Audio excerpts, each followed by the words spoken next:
Cheesy bake pasta,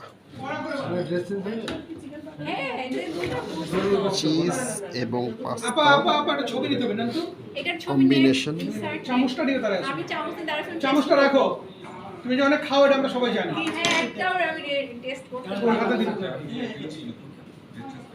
টেবিলটা মুছেন খালা, টেবিলটা মুছেন খালা।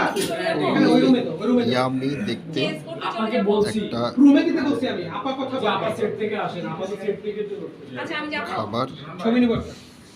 অসাধারণ লাগবে হয়তো হ্যাঁ, এটা খেতে। রাস্তার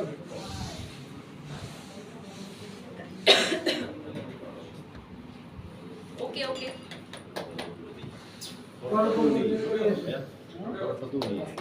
হ্যাঁ সব আপা নাস্তা হয়ে গেছিল। তো আসি চিজ, কালা করে ফেলো। পাস্তা আরে রান্না কি কতক্ষণ করবি? সব 5 কিছু মিনিট আছে করবি। এর ভিতরে। আলগা উল্টা পাল্টা সেটাই তো ভাইয়ারা বেশি